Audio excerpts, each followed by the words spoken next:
my dears, and welcome back to my corner of the internet. I'm Shannon, and today I have another sort of bonus book talk video to share with you guys. About a month and a half ago, I did one of these bonus book talks on a book by a YouTuber, a very polarizing YouTuber by the name of Onision. I picked up his book, This Is Why I Hate You. It's his second book, and I was curious to see what it was all about. So I read it and reviewed it, had a lot of fun doing that. And then soon after that, I picked up The History of My Insanity by Trisha Paytas. Trisha is, of course, another polarizing YouTuber.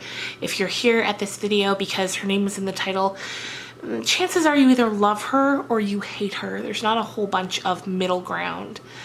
So with the Onision book, I kind of went in blind. I didn't know much about him as a man or a creator. I just knew that anytime I heard his name being mentioned on the platform, it was always just shrouded in controversy. And so it was curiosity that made me pick that book up. For Trish, I wanted to pick the book up because for years and years, I've loved Trish.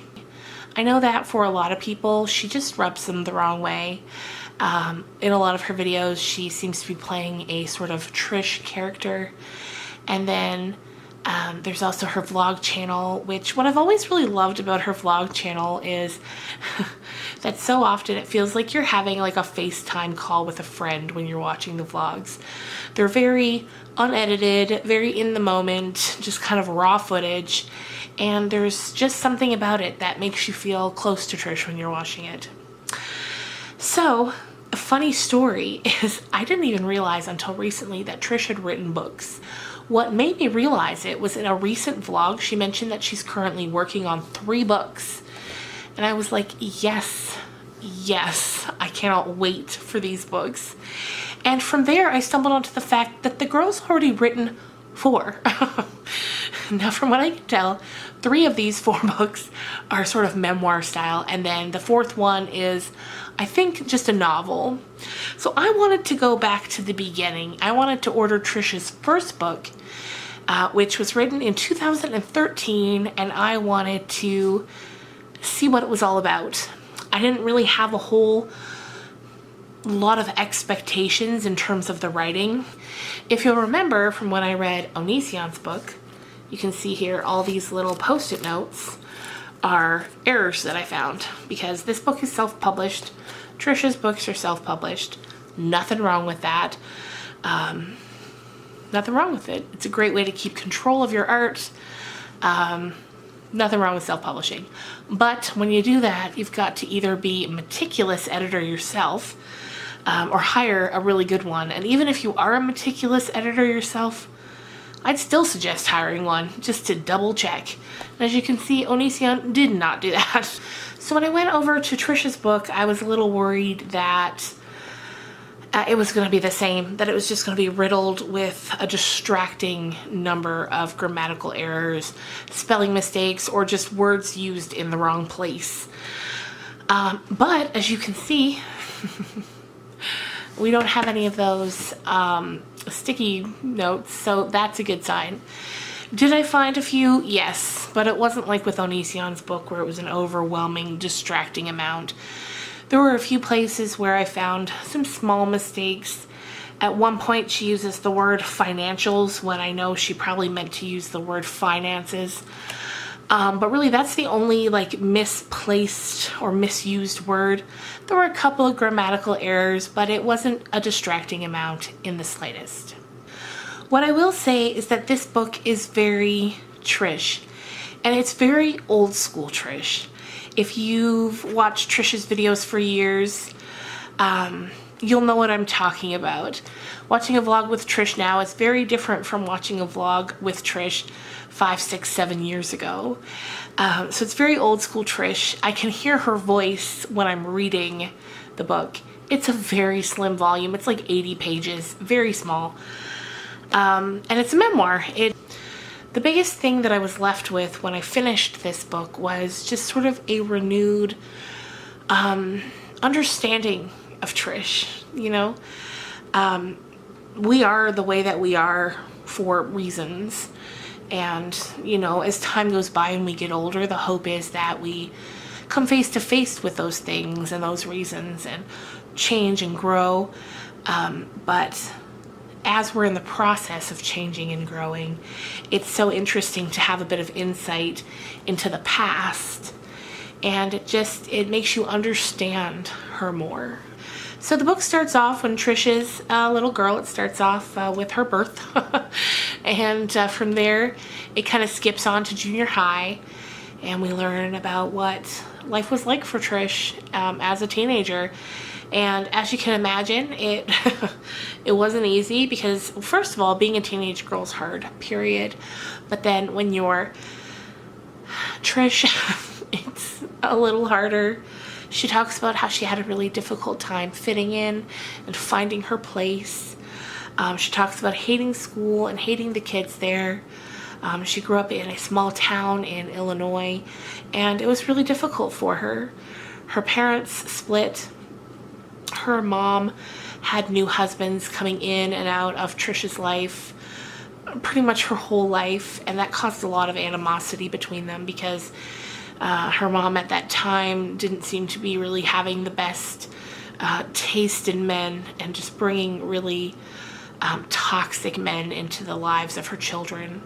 So there's Trish's brother, and then Trish's sister Callie, who if you watch Trish's videos, for sure you've seen her in the vlogs. Trish's dad left Illinois, went out to California, and there he kind of blossomed as a businessman. He made a lot of money as an entrepreneur, and I really got the feeling as I was reading through this that Trish really gets a lot of her hustle and drive from her dad, because I mean Trish has got 50 different things on the go at any given time, so many different sources of income, so many different, you know, projects, and that's so smart. You know, YouTube's great and it's whatever, but anyone would tell you to diversify your income sources as much as possible, and Trish really seems to be doing that. So that's amazing. So there was a lot of tumultuous times when she was a teenager, which if you've been watching her vlogs and you know about her past, you know about a lot of it. There's some things in here that she opens up about that she says she hadn't before, at least before at the time of this publication. I don't know if she's spoken about them since.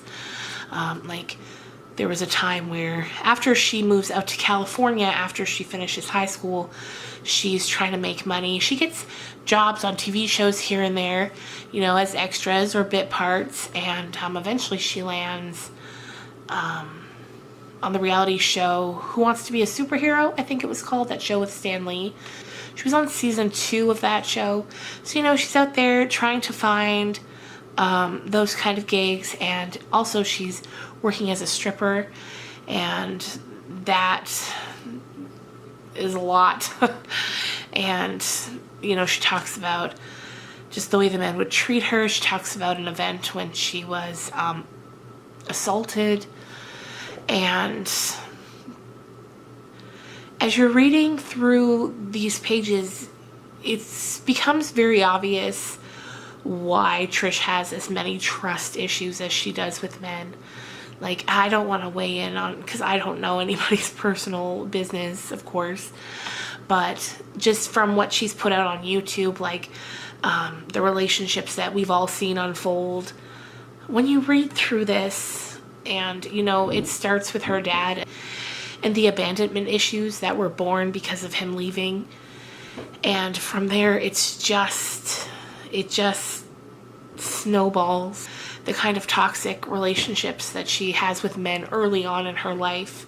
It all makes a bit more sense why she seems to be struggling so much in the present with relationships.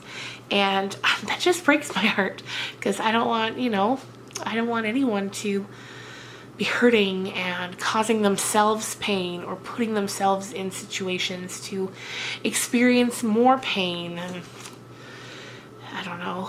It's just, it's a heartbreaking read at times. Like I say, it's a very Trish book. It's a very old school Trish book. It feels like you're reading an email that your friend sent you about all the crazy times that she's had recently. and you're like, oh my goodness, how is this all happening to you? And you know, she talks a lot about her relationship with, what was that actor's name that she dated? It was like one of her first relationships. What's his name? I think his name was Michael Anthony Hall, and he was in all those 80s movies like The Breakfast Club and just all those movies, kind of playing the nerdy character. I think she was with him for a while, and it really talks about that relationship. And it's all things that I've heard before from her videos, but man alive, just reading it all kind of laid out together, it's a lot. So yeah, there's a lot of sad times in this book. There's a lot of fun times in this book too, but it's just interesting to hear from her point of view how her earlier years were. So yeah, there you go, you guys. It was a very interesting read. If you'd be interested in hearing me review any of her other books, like I think the next one after this is called The Stripper Diaries, which just based on the title alone, I'm guessing is kind of, it kind of rewinds to sort of the middle of this book when she's working as a stripper, and just I'm guessing it's probably tales about that time, which could definitely be interesting. And I'm curious too about the novel that she wrote. I believe that one was called Tease. And honestly, I'm just pumped for the three books she's working on right now. I can't wait to read them. Anyway, so if you want me to read any other Trish books, let me know in the comments down below which one you'd like me to read. Also, you know, we've got a good thing going here. We've got Onision tackled. We got Trisha Paytas in there. If you know of any other random YouTubers that have written books and you'd like me to review them, let me know, because I'm all about it. Even if it's a YouTuber I don't know. I didn't know much about Onision, and I certainly had quite the time reading that book. Yeah, so I hope you guys have a great day or night, whatever time it is, wherever you are, and I will see you soon with another regularly scheduled book talk, where we're going to be talking about The Clockmaker's Daughter by Kate Morton, which was our first official book club selection. If you're new to my channel, I hope you'll like this video, subscribe. We got a book club going here, you guys, and on Friday I'm going to be announcing March's book club selection, so you can read along with us and have a bit of fun. All right, take it easy, and I'll see you soon. Bye.